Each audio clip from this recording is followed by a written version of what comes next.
Bienvenue aux actualités TVCO. Au sommaire cette semaine, on fait le point dans le dossier de l'Internet haute vitesse. Plutôt que de former des urbanistes, l'INRS songe à former des ruralistes. Le porte-parole de la Société des traversiers du Québec répond à nos questions. Du réseautage d'affaires au Club Med. On va également faire la tournée des dossiers d'actualité en compagnie d'Élisabeth Pailleur et on va parler de sport local en compagnie de Maxime Jaudoin. Bonne émission.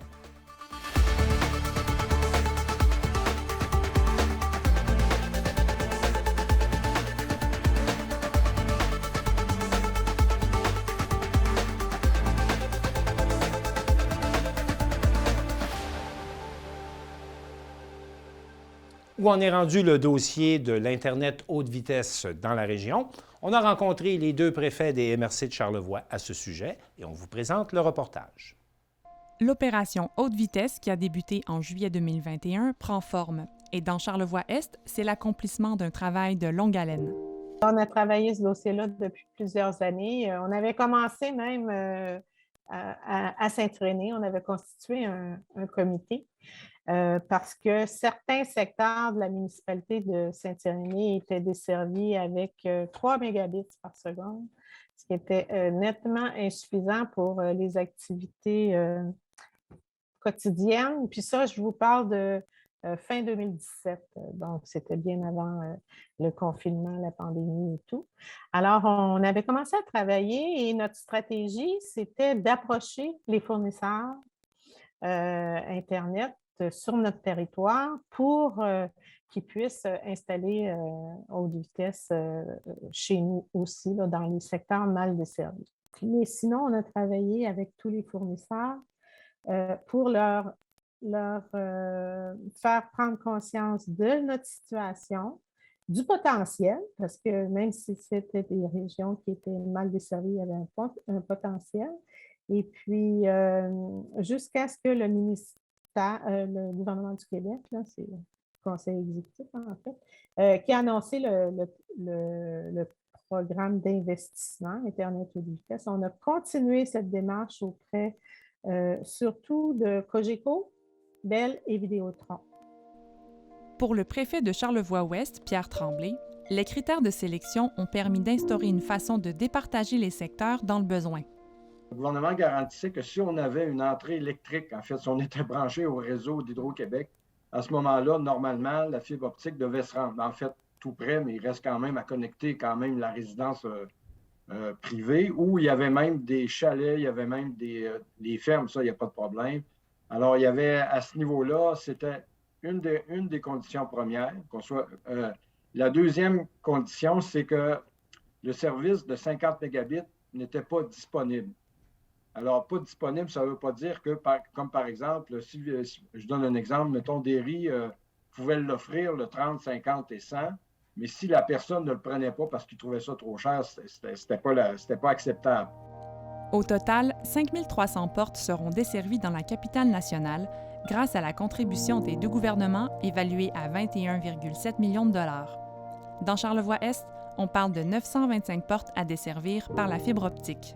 Ce chiffre-là a probablement varié un peu parce que vous savez qu'on a pris l'année pour mettre à jour nos listes. Nous, on était à la MRC de Charlevoix-Est avec Michel Bouliane. On a été très actifs pour identifier vraiment toutes les zones qui n'étaient pas ou mal desservies en bas de 50 mégabits. Et on s'est appliqué vraiment à faire connaître la situation aux citoyens. Et on mettait là, ces informations-là, on les mettait à la disposition de la Fédération québécoise des municipalités, qui était aussi chargée par le gouvernement de faire des liens avec les communautés, et pour s'assurer qu'on identifie vraiment tous les secteurs.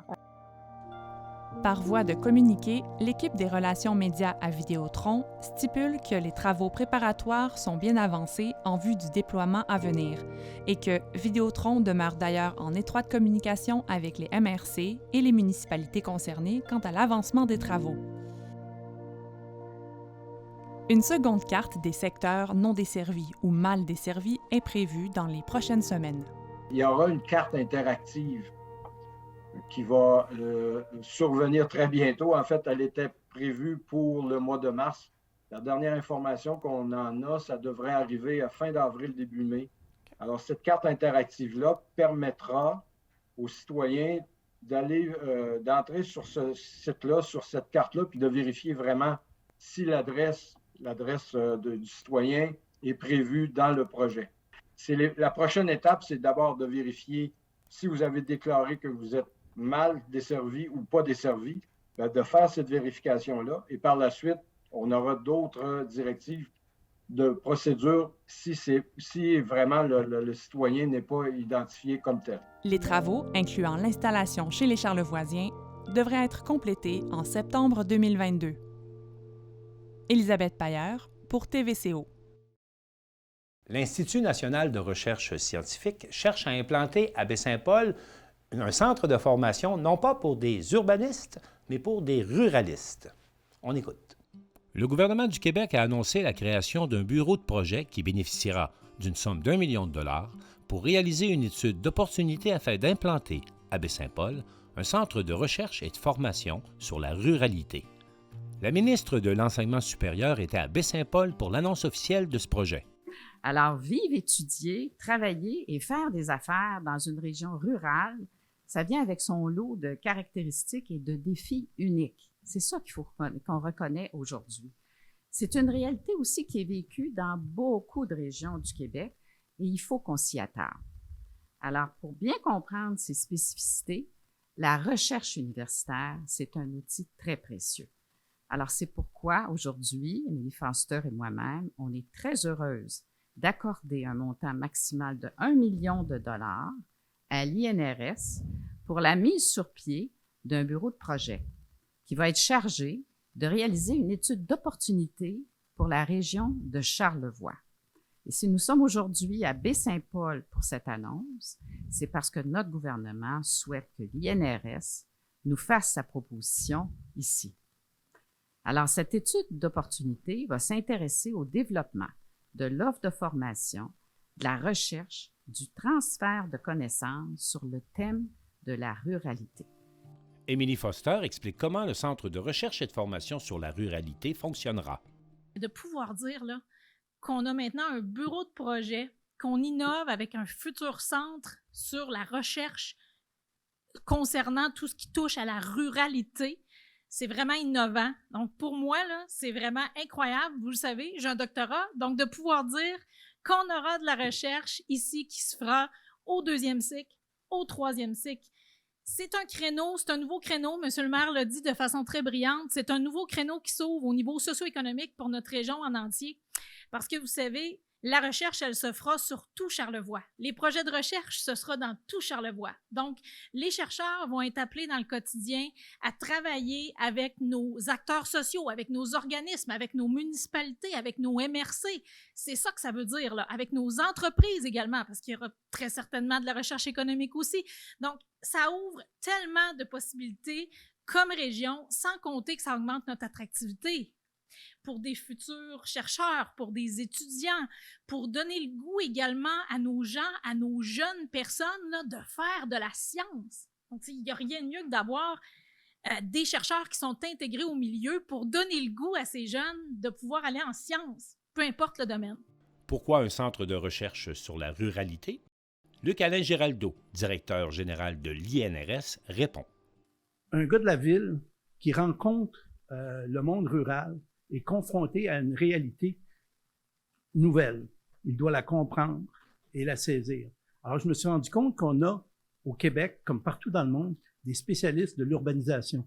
On a des départements même d'urbanisation, on a des programmes en sciences urbaines, mais il n'en existe pas en ruralité. Pourquoi? Ben parce qu'il n'y a pas d'université rurale qui se saisit de ces enjeux-là. Et je me suis dit, on ne peut pas passer notre temps à juste étudier l'urbanisation. Au Québec, un nombre important de citoyens québécois vivent en région, vivent des problèmes, puis les solutions à l'assainissement des eaux à Baie-Saint-Paul ne peut pas être la même solution qui a été pensée à Trois-Rivières ou à Montréal. Donc, il faut une solution pour Baie-Saint-Paul, pour l'assainissement des eaux. Et la seule façon d'arriver à ça, c'est de donner aux régions rurales la possibilité de se créer un centre de recherche universitaire qui répond à leurs besoins. C'est ça qu'on fait à l'INRS.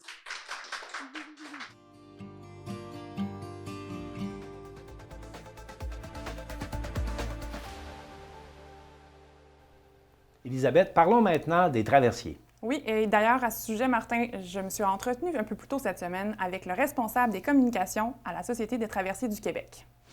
Le traversier de l'île aux Coudres Saint-Joseph-de-la-Rive suscite plusieurs questionnements. Et pour répondre à nos questions, on accueille Simon Laboissonnière, qui est responsable des communications à la Société des traversiers du Québec. Monsieur Laboissonnière, bonjour. Bonjour, bonjour. Merci de prendre le temps aujourd'hui. On sait que ça brasse beaucoup de votre côté. D'abord, il y a de nombreux bris là, sur la traverse depuis plusieurs semaines, plusieurs mois. Ce n'est pas toujours la même raison, là, évidemment. Mais j'aimerais savoir comment se fait-il qu'il n'y ait pas à ce jour d'alternative là, donc pour pallier au manque de services? Bien, deux choses. Premièrement, au niveau des bris, bien, par exemple, on a vécu une situation la semaine dernière avec le FAST, le Félix-Antoine Savard, qui n'était pas vraiment un bris, qui était plus au niveau de capteurs qu'on a mis en place justement pour capter finalement des signaux du gouvernail, pour être capable de le monitorer un peu mieux. Donc, c'est vraiment lorsque le système a été remis en marche que le signal ne se rendait plus à la timonerie. Donc, on ne parle pas d'un bris, mais on parle de modifications là, qui ont entraîné là, finalement le fait que le bateau n'a pas pu faire ses traversées pendant quelques heures. Pour répondre au reste de votre question, il y a plusieurs alternatives qui existent. Ça dépend aussi de la disponibilité des navires au moment où une situation se présente. Mais il arrive, effectivement, il peut y avoir là, différents plans qui peuvent être mis en place rapidement lorsqu'il y a un bris de service, si on veut. Mais il faut savoir aussi, à ce moment-là, si le bris n'est pour que quelques heures avant de voir là, finalement quelle solution va être retenue ou si c'est quelque chose qui va perdurer un petit peu plus longtemps dans le temps. C'est ça, exactement. Mais moi, ça m'amène à une prochaine question. On attend toujours le nouveau bateau, donc le Svanoy, dont on avait parlé il y a quelques semaines. Est-ce qu'on sait où il est rendu? À quel moment il sera donc au port de Saint-Joseph-de-la-Rive ou de l'île aux Coudres? C'est une bonne question, la date exacte qui va être au port. Mais oui, on sait où est-ce qu'il est rendu. Il est présentement au port d'Halifax. Okay. Donc, présentement, il est en train de subir ces modifications pour être aux normes canadiennes et aussi pour être adapté aux installations de l'île aux Coudres. Donc, il n'y a pas de problématique. La séquence suit son cours, si on veut. Oui. Et on vise là, à l'avoir, c'est sûr, en opération avant la période estivale, mais un petit peu avant aussi là, pour être capable justement de l'opérationnaliser à la traverse un petit peu avant la période estivale. Donc, on vise là, autour peut-être là, du début juin à ce que le navire puisse arriver là, au Québec et s'en aller par la suite là, à l'île aux Coudres. C'est ça qui soit donc directement fonctionnel. Et dites-moi, l'équipage qui sera à bord de ce navire ne sera pas donc des employés de la STQ, la Société des traversiers du Québec. Est-ce que vous croyez qu'il y aura peut-être une tension ou un froid entre les deux équipes parce qu'on sait qu'ils n'auront pas les mêmes conditions de travail? Bien, je pense que l'essentiel, puis c'est ce pourquoi on a fait la location finalement du Svanoy, c'est le service. C'est pour assurer un service à deux navires à l'île aux Coudres, c'est demandé par les insulaires, par la clientèle, surtout en saison touristique. Donc, je pense que tout le monde quand même reconnaît cet objectif-là, puis on espère que tout le monde va pousser. On en est certain dans le même sens, parce que la priorité au final, c'est le service qu'on va rendre cet été. Et vous le savez, on a vécu une situation aussi à l'île aux Coudres, comme dans d'autres traverses, comme partout au Québec, avec la pénurie de personnel. Donc, on a été affecté dans les dernières semaines. Donc, bien entendu, ça fait en sorte que pour assurer le service à deux navires présentement à court et moyen terme pour la période estivale, on va effectivement avoir un équipage externe qui va venir prêter main forte sur le Svanoy. Parlons de la main-d'œuvre. Donc, on sait que dernièrement, il y a eu une journée porte ouverte, mais également, la fin de semaine dernière, c'était Charlevoix au boulot. Et dites-moi, est-ce que le recrutement va bien? À quoi ça ressemble à ce niveau-là? Oui, bien, présentement, là, vous savez, il y a le Félix-Antoine Savard qui est en opération à la traverse. Il y a le Joseph Savard aussi qui va revenir un petit peu plus tard, lui, là, au courant de l'été, mais qui va devoir être opérationnalisé. Donc, il ne sera pas nécessairement directement en opération à la traverse au moment où il va sortir du chantier. Il y aura une période là, d'adaptation et d'apprentissage aussi parce qu'il a subi plusieurs modifications. Pour ce qui est du personnel, les postes sont dotés, tous les postes sont dotés présentement. Et là, le défi, c'est la formation. OK. Parce que, par exemple, vous ou moi, on pourrait aller comme matelot, par exemple, sur un navire, mais on ne serait pas compté parmi les membres d'équipage minimal requis, ce qui est une demande de Transport Canada. Donc, ça prend certaines certifications, ça prend certaines formations pour être capable d'opérationnaliser le navire là, avec un équipage là, qui est formé finalement pour le faire. Donc, présentement, c'est le défi auquel on fait face, le défi qu'on est capable de répondre. On va former notre personnel et on vise là, d'ici la fin du mois de juin que l'ensemble là, du nouveau personnel qu'on a engagé ait leur certification, leur formation à jour. J'aimerais poursuivre sur les citoyens parce que nécessairement, les gens qui sont au cœur du défi finalement de réussir à avoir la traverse à tous les jours, ce sont les citoyens. Dans les heures actuelles, dans les jours précédents, donc notre entrevue, il y a eu plusieurs sorties, donc des gens qui sont mécontents. Dites-moi, qui est imputable à la STQ là, afin que les choses se placent, mais qu'on souhaite s'améliorent? Bien, vous savez, hein, on est dans l'opération, on opère des navires. Un des objectifs d'ailleurs de la STQ pour les prochaines années, puis on a déjà cet objectif-là que la location du Svanøy aussi rencontre, c'est d'avoir une robustesse dans notre flotte de relève pour être capable justement de pallier à des imprévus qui peuvent arriver là, dans n'importe quelle traverse, mais qui sont importants aussi pour la traverse de l'île aux Coudres parce que c'est du désenclavement, c'est des insulaires, donc on est très, très conscient de ça. Et notre but, c'est toujours d'essayer d'offrir le meilleur service possible, d'axer sur le service. Les décisions qu'on prend vont toujours dans ce sens-là, pour toutes les traverses, mais spécialement pour les traverses là, qu'on doit faire du désenclavement comme celle de l'île aux Coudres. Exactement. En terminant, M. Laboissonnière, il y a des travaux de consolidation là, donc, du quai de Saint-Joseph-de-la-Rive qui ont débuté le 26 avril. Est-ce que vous pouvez me dire si la population est au fait des travaux, donc au niveau de l'échéancier et de la durée? Oui, bien, dans le fond, justement, là, cette semaine, on a fait une communication en ce sens-là pour dire que les travaux allaient débuter puis allaient se poursuivre là, au courant de l'été jusqu'à environ le mois d'août, la fin du mois d'août. Okay. Encore une fois, les travaux vont être faits de soir et de nuit. La raison est fort simple. Encore une fois, comme je le dis depuis le début, c'est pour pas qu'il y ait d'impact sur le service. Donc, on priorise le service, on veut que le service soit au rendez-vous. Bien entendu, c'est un chantier. Donc, on ne voit pas de période majeure où est-ce qu'il y aurait des bruits ou des irritants majeurs, mais par contre, ça reste un chantier. S'il y a des périodes là, qui sont particulières, on va s'assurer d'une façon ou d'une autre de communiquer l'information. Donc, ce que vous nous dites en ce moment, c'est qu'il n'y aurait pas ou peu d'impact sur les résidents, finalement. Ce que je dis, c'est que ça reste un chantier de construction. Bien entendu, il y a beaucoup qui va se faire là.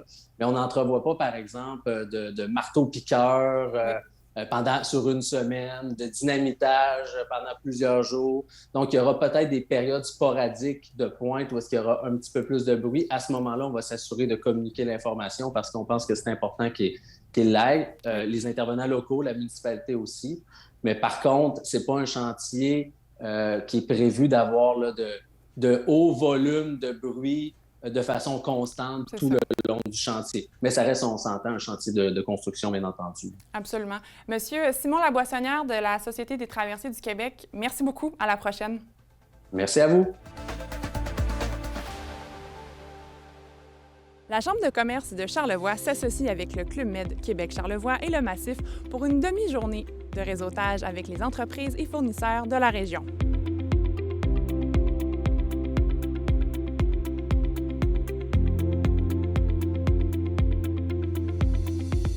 Depuis 2020, le groupe Le Massif veut améliorer les opportunités d'affaires, notamment en mettant de l'avant la culture de la montagne. Avec l'arrivée du Club Med Québec-Charlevoix, des partenariats avec les fournisseurs locaux sont possibles. Aujourd'hui, on a la chance d'échanger avec les gens, partager ce qu'on fait, ou qu'est-ce que le Club Med fait, où est-ce qu'on s'en va. Fait que, puis la vitalité de la Chambre de commerce de Charlevoix est surprenante. Là, on l'a vu au gala de la Chambre, on le voit encore ce matin, les gens, il y a beaucoup d'entrepreneurs, l'esprit d'entrepreneur est là. Fait on veut qu'ils en profitent, de l'organisation tant du Massif que du Club Med qui a ouvert ses portes en décembre dernier. La demi-journée de réseautage organisée par la Chambre de commerce le 28 avril permet un échange entre les experts du Club Med et les entreprises charlevoisiennes. Un comité de culture montagne prendra forme cet automne. Une nouvelle plutôt emballante, selon Joanne Côté. On aimerait pouvoir développer cette identité dans Charlevoix de culture montagne, c'est-à-dire qu'on réunisse les acteurs autour de la montagne pour pouvoir faire des actions concertées, développer de nouveaux projets, créer des maillages et faire en sorte qu'on développe une identité montagne, un ADN et surtout un sentiment d'appartenance de façon à ce que autant les citoyens, les touristes que les nouveaux arrivants puissent venir ici et découvrir Charlevoix grâce à la montagne, par le beau côté de la montagne, des activités de montagne, mais aussi le plein air en général et les saines habitudes de vie. Parmi la trentaine d'entreprises présentes au maillage d'affaires, certains participants font déjà partie des fournisseurs officiels.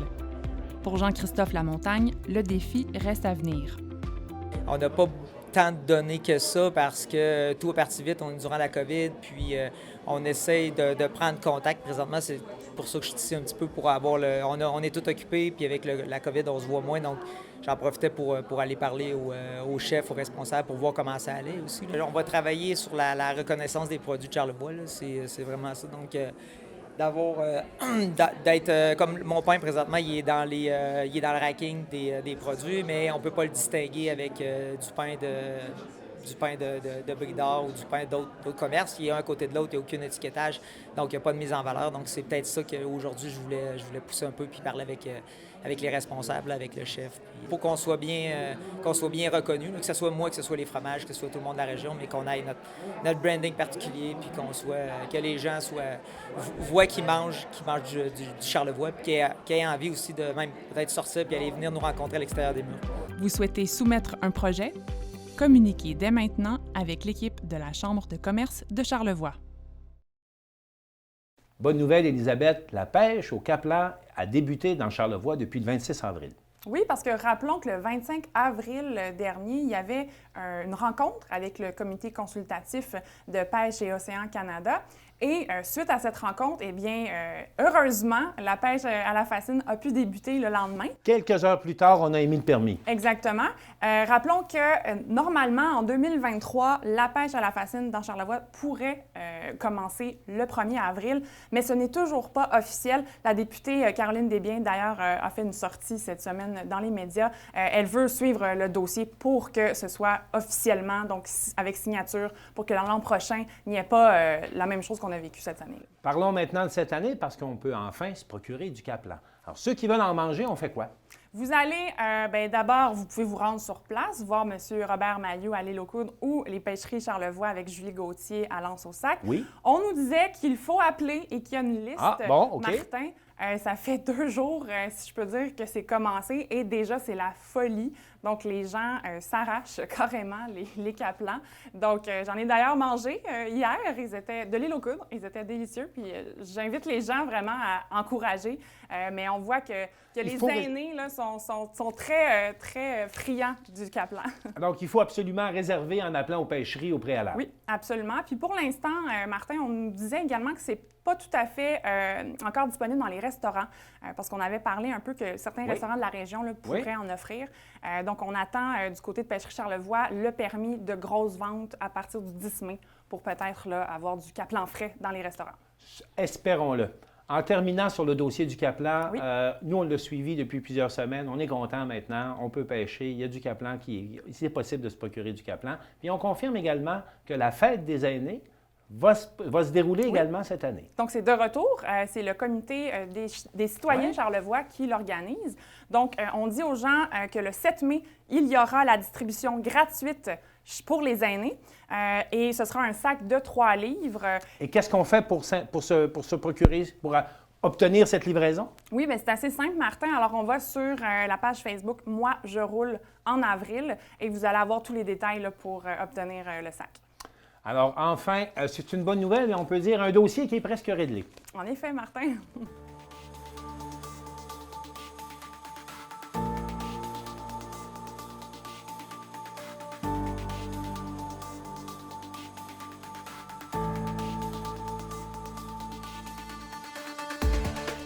Elisabeth, il s'est passé beaucoup de choses dans la région cette semaine, oui. Puis on va faire un petit peu le tour des actualités. Oui, absolument. Alors, d'abord, c'était le lancement des rendez-vous durables dans le cadre de la Journée de la Terre. Et la Ville de Baie-Saint-Paul a annoncé un partenariat avec l'Université Laval. Et d'ailleurs, à ce propos, Martin, vous avez rencontré les principaux acteurs, n'est-ce pas? Oui, effectivement. Nous avons rencontré le maire de Baie-Saint-Paul, Michael Pilote, ainsi que la représentante de l'Université Laval, Liliana Diaz. Et puis, Elisabeth, il nous explique en quoi ça consiste qu'une démarche de développement des objectifs de développement durable. Alors, on écoute. Dans le cadre des objectifs de développement durable, il y a de nombreux outils qui ont été développés par des villes partout autour du monde et au Canada. Et à l'université, à l'Institut, nous travaillons avec plusieurs partenaires qui ont déjà mis en place ces outils et nous les proposons aux différentes villes pour qu'elles s'approprient ces outils et les adaptent et les appliquent dans leur processus de planification. Bien, je pense qu'il y a toujours place à l'amélioration. Hein. Oui, ça va bien, mais en même temps, toute la question du gaspillage alimentaire, on a abordé ça tantôt, la consommation de viande, encourager les producteurs locaux. On sait que lorsqu'on encourage local, bien, il y a moins de transport de camions, tout ça. Donc ça, on a à travailler encore à ce niveau-là. Toute la question aussi du transport. À Baie-Saint-Paul, on est souvent dans le transport seul à seul dans notre véhicule, mais la question du covoiturage, il va y avoir du transport en commun qui va voir le jour aussi dans les prochaines semaines. C'est toutes des habitudes de vie là, qui sont intéressantes à ce niveau-là. Il y avait également, Martin, le rendez-vous annuel du Salon de l'emploi qui était à Baie-Saint-Paul. Oui, c'était la 23e édition de Charlevoix au boulot, le 23 avril dernier. Et Elisabeth, on était à la rencontre des employeurs parce qu'on avait deux questions. D'abord, comment la COVID a changé vos façons de recruter? Et également, comment la pénurie de personnel vous oblige à faire plus de formation en entreprise? Alors, on écoute les commentaires qu'on a recueillis. Il y a beaucoup de choses qui ont changé avec la COVID parce qu'on n'était pas en mesure de rencontrer les gens sur place. Donc, on a fait plus de Zoom là, pour rencontrer les candidats à distance, là, veut pas. Fait que ça complexifie un petit peu le recrutement. En termes de promotion là, des postes que vous avez à offrir, est-ce qu'il y a des choses qui ont changé également? Bien, je pense qu'il faut faire plusieurs actions qui sont différentes. Donc, on affiche nos postes partout. On essaie aussi beaucoup de recruter par les gens qu'on connaît. On fait beaucoup de recrutement à l'international aussi. On pose plusieurs actions différentes. En fait, la COVID a amené certaines personnes à quitter. Donc, nous, on cherche à recruter de façon plus active. On essaie de diversifier nos modalités de recrutement.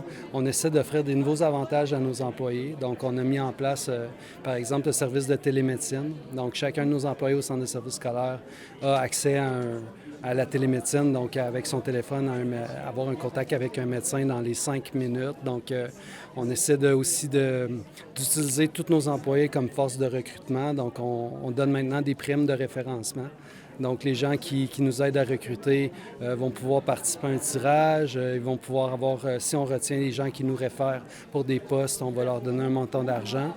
Donc, on va beaucoup plus de l'avant avec des nouvelles méthodes, avec des nouveaux moyens de recruter en impliquant toute notre force de travail comme agent de recrutement. Oui, on est beaucoup plus flexible. Je vous dirais que comparativement à avant, les gens aujourd'hui, d'emblée de jeu, sont un petit peu moins manuels comparativement à avant. Donc, on donne beaucoup plus la chance de former en entreprise davantage, d'accompagner, de prendre par la main les travailleurs pour leur montrer correctement le travail. C'est une emphase qu'on fait de plus un petit peu, malgré qu'on a toujours accompagné le travailleur dans le travail parce que c'est une formation, c'est un travail qui s'apprend vraiment en milieu d'usine. Sauf qu'aujourd'hui, on épaule davantage pour pouvoir que ça aille mieux encore. Depuis les 4 dernières années, même avec... on a fait beaucoup de programmes de formation en partenariat avec Emploi Québec. Des formations duales en entreprise et à l'école, des formations de soudage, montage. Dernièrement, on a fait une formation de mécanique engin de chantier en collaboration avec Emploi Québec, où on a formé des mécaniciens qui étaient payés pour aller à l'école Puis ces gens-là, bien, ils sont avec nous maintenant, qui travaillent dans notre atelier de mécanique. Donc, on forme des jeunes travailleurs qui sont déjà avec nous pour leur permettre d'atteindre des métiers, travailler avec nous annuellement, puis avec des salaires compétitifs. Tout le monde veut 30 pièces de l'heure, pas de fin de semaine, on ne travaille pas l'été, pas Noël non plus. Fait que ça, c'est de plus en plus difficile. Mais oui, il faut booster un peu les salaires, c'est certain. On ne peut pas tout le faire en tant que petite entreprise. Moi, personnellement, je mise sur les avantages puis le bonheur au travail. Fait que quand tu viens travailler chez nous, ben c'est le fun. Le monde, ils chantent, sont contents, ils ont du plaisir. Puis ils savent qu'ils ont d'autres choses à côté. Fait qu'ils vont miser sur un beau party d'été où est-ce qu'on amène tout le monde au resto. On va aller à la pêche à la glace l'hiver. Faut miser sur d'autres choses. Moi, je suis chanceuse, là, j'ai des bons produits. Fait que, un pain gratuit, le café gratuit, les repas, des cadeaux. Pendant le festif, je fais tirer une dizaine de passes des jardins. Le monde, ils savent que c'est ça. L'année passée, chaque semaine pendant l'été, je faisais tirer une carte cadeau de 100 $ pour motiver le monde. Je fais venir une massothérapeute juste après la fête du Canada pour des massages. Tout le monde se fait masser un petit 15 minutes sur la terrasse extérieure. Fait que, moi, personnellement, je mise sur autre chose que le salaire et surtout le bonheur au travail. C'est correct, ça. C'est 4 personnes. Martin, c'est le Lab Créatique du 28 avril au 1er mai. Qu'est-ce que c'est, le Lab Créatique? Bien, le Lab Créatique, c'est un mélange entre un colloque et également un parcours qui est destiné à des entrepreneurs. Oui. Ça a commencé, jeudi le 28, par une conférence de Jean-Martin Haussan et de Nancy Nintam, et ça va se poursuivre jusqu'à dimanche avec différentes activités. Et d'ailleurs, le vendredi et le dimanche, ce sera diffusé sur nos ondes de TVCO et sur Facebook. Oui, bien justement, on a le bonheur de vous présenter en direct de la chapelle de Maisonneuve, vendredi soir, à compter de 19h, deux panels qui vont parler d'habiter Charlevoix. Et également, dimanche après-midi, toujours en direct de la chapelle de Maisonneuve, oui. On vous présente les pitchs, les présentations des entreprises. Il y en a 23 qui participent à cet événement vendredi après-midi. Alors, on invite tout le monde, bien sûr, à être des nôtres pour assister à cette présentation. Ça fait un peu le tour des actualités, mais avant d'aller plus loin, Elisabeth, il faut dire qu'il se passe quelque chose également à Petite-Rivière en fin de semaine, il ne faut pas l'oublier. Oui, donc le 1er mai, très important, c'est le fameux référendum sur le règlement du fief du Massif. Il y avait deux règlements, si on se souvient bien, le 677-2 et le 677-3, donc qui touchent vraiment les résidences touristiques et la distance de séparation entre les résidences. Et le nombre de permis qui seront donnés pour des résidences touristiques sur ce vaste territoire. Donc, à retenir le 1er mai entre 9h30 et 20h, allez voter. Élisabeth, en terminant, il ne faut pas passer à côté. On a un autre direct en fin de semaine, et c'est samedi soir, et c'est un beau direct, on est très content de le présenter. Oui, alors l'événement tant attendu, la finale du cabaret festif, qui sera diffusé sur nos ondes au poste 706, mais également sur Facebook, donc le samedi 30 avril, dès 20h. Donc, 3 directs en fin de semaine sur TVCO pour nos auditeurs. Elisabeth Pailleur, merci. Merci, Martin. C'est maintenant le temps de parler de sport en compagnie de Maxime Jaudoin. Maxime, bonjour. Bonjour, Martin. Maxime, vraiment, nos patineurs, patineuses de la région sont bons puis ils se démarquent. Hein? Bien, ils sont très bons, Martin, parce que 2 patineuses ont réussi à se démarquer en extérieur et ça se passait du 21 au 24 avril dernier. Là, on parle du championnat de patinage Star Michel Proulx 2022. Ça se passait au complexe 2 glaces Onco à Lévis. Alors là, on était du côté de la Rive-Sud de Québec pour cet événement-là. Donc, on concourait contre l'ensemble des patineuses de la région. Là. Absolument. Alors, d'un, moi, je félicite Alexandra Bossé sur la photo ici, qui a terminé en 2e position, donc avec la médaille d'argent. Donc, ça, un podium, c'est toujours apprécié pour nos patineuses. Et également, Héloïse Paquet qui a terminé, comme vous le voyez, au 15e rang. Mais ce que j'aime, c'est que malgré le 15e rang, le sourire est très visible. On voit toute sa fierté. Hein? Absolument. Également, autre nouvelle, le deck hockey va être de retour aux éboulements cet été. Oui, on est très content. Donc, ligue que je connais bien parce que j'en fais partie, je vais dire comme ça. Donc, la ligue, donc le repêchage qui s'est tenu mercredi dernier aux éboulements. Oh, c'est sérieux le repêchage au deck hockey? Comme vous le voyez, là, c'est très sérieux. Là. On voit vraiment la concentration des gars. Là, donc, on tente de repêcher. On monte des équipes. La meilleure équipe possible. Donc, on parle vraiment de 6 équipes avec 10 matchs pour la saison, plus évidemment les séries éliminatoires. Et ce qui est le fun, c'est que ce sera à chaque jeudi soir avec 3 matchs par soirée. Donc là, c'est beaucoup. Donc, toute la Ligue se retrouve là, le jeudi soir. Absolument. Donc, on a 3 matchs par soir, donc à 19h, à 20h et à 21h. Donc, bref, 6 équipes. Donc, calculez qu'à chaque soir, là, toutes les équipes s'affrontent, un en face de l'autre. Et la saison, ça dure combien de temps, ça, une oui, saison? Bien, la saison commence de 1, le 19 ou encore, le 12, pardon, ou encore le 19 mai. Ça va dépendre de la météo et de la condition de la surface pour commencer ça. Et normalement, là, c'est mai, juin, juillet, août. Alors, c'est quand même là, beaucoup. C'est pratiquement une saison de 3 mois et plus. Là, et à voir le repêchage, on peut penser que c'est compétitif. Oui, c'est compétitif. Je peux vous dire que moi, quand je suis arrivé dans la Ligue, comment est-ce qu'on me l'a vendu, c'était très, très drôle, mais oui, c'est compétitif. Oui, il y a une portion amicale qui est là, mais une fois que la balle est lancée sur la surface, la compétition embarque. Vous êtes tous des Maurice Richard. On est tous des Maurice Richard parce qu'il y a un trophée en ligne de compte. Hein. Il y a quand même des bourses à gagner. Et la fierté des joueurs de hockey. Absolument, et voilà.